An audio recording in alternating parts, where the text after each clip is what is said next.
ఇవాళైతే Sunday అమ్మ వాళ్ళు వడిబియ్యం పోస్తాము అని అన్నారు. ఇంక అందుకనే తొందరగా రెడీ అయిపోయి వెళ్దాము అని చెప్పేసి తొందరగా లేచి ఇంకా టీ పెట్టుకొని తాగేసి బ్రేక్ఫాస్ట్ చేసి వెళ్దాము అని అయితే అనుకున్నాము. యాక్చువల్లీ బ్రేక్ఫాస్ట్ కూడా అక్కడే చేయాలి, కానీ ఇంకా లేట్ అయిపోయింది. ఇంకా కొంచెం షాపింగ్ అనేది ఉండిపోయింది. నాది ఒక్కదంతా అయ్యింది, పాపది ఆన్లైన్లో పెట్టాను, అప్పుడే వచ్చింది.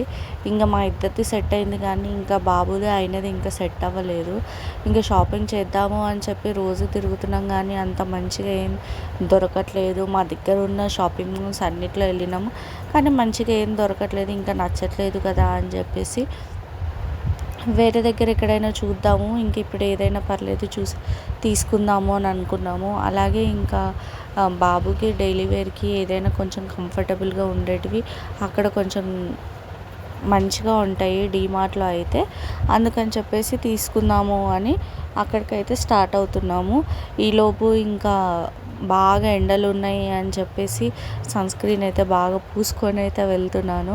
బాబుని మమ్మీ వాళ్ళ ఇంట్లో దింపేసి మేము తొందరగా వద్దాము అని అనుకున్నాము. 4 తర్వాత మంచి ముహూర్తం ఉంది అని అన్నారు, అందుకని ఇంకా ఈలోపు వెళ్ళాము తొందరగా అని చెప్పేసి ఇంకా ఫాస్ట్గా రెడీ అయితే వెళ్ళాము. విపరీతమైన ఎండలు ఉన్నాయి అసలు.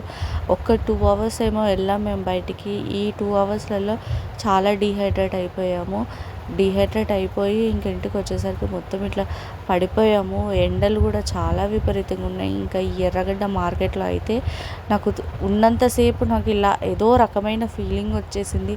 ఎప్పుడెప్పుడు వెళ్ళిపోతామా ఈ ఏరియా నుంచి అన్నట్టు అనిపించింది. అంత టూ మచ్ ఉండే అసలు. అంటే ఇంకా కొంచెం ఎక్కువ అయిపోయింది ఆ మార్కెట్ అనేది. జనాలందరూ ఎక్కువ అయిపోయినారు. ఎండలు అసలు ఎలా ఉంటున్నారు అని అన్నట్టు అనిపించింది. ఇంకా డీమార్ట్లో అయితే ఇంకా తొందరగా షాపింగ్ చేసేసుకొని, షాపింగ్ ఎక్కువ ఏం చేయలేదు, లైట్గా కొన్ని తీసుకున్నాము అంతే. తీసుకొని ఇంకా ఇంటికి వచ్చేసాము. ఇంటికి రాగానే ఇంకా డాడీ వాళ్ళు వంట చేసి పెట్టారు. మటన్ చేశారు, నైట్ చికెన్ చేశారు. ఇంకా తినేసాము. తిన్న తర్వాత నేనే వంట చేశాను ఎలా ఉంది అని చెప్తే అలా ఎక్స్ప్రెషన్స్ ఇస్తున్నారు అనమాట. ఇంకా మమ్మీ ఫస్ట్ అయితే ఇంకా స్టార్ట్ చేసేద్దాము అని చెప్పేసి ఇక్కడ బొట్టు పెట్టేసి కాళ్ళకి పసుపు పెట్టింది అందరికీ. తర్వాత ఇంకా అన్నీ అరేంజ్ చేస్తుంది. ఇట్లా మీరు కూడా ఇలా చేస్తారా, ఇంకా డిఫరెంట్గా ఏమైనా చేస్తారా? ఎందుకంటే అక్కడికి వచ్చిన వాళ్ళు కూడా కొంచెం చెప్పారనమాట, మేము వేరేలాగా చేస్తాము అని చెప్పేసి. తర్వాత ఇంకా అయిపోయింది. ఇంకా వీడియోలు అయితే అక్కడ ఏం తీయలేదు. ఆ గోడల మీద ఉన్న ఆర్ట్ మొత్తం పాపనే వేసింది. ఇంకా బాబుని చూపెట్టకుండా ఇంకా వీడియో అయితే ఎండ్ అవుతుందా? ఈ వీడియోకి ఇంతే. చూసినందుకు థ్యాంక్ యూ.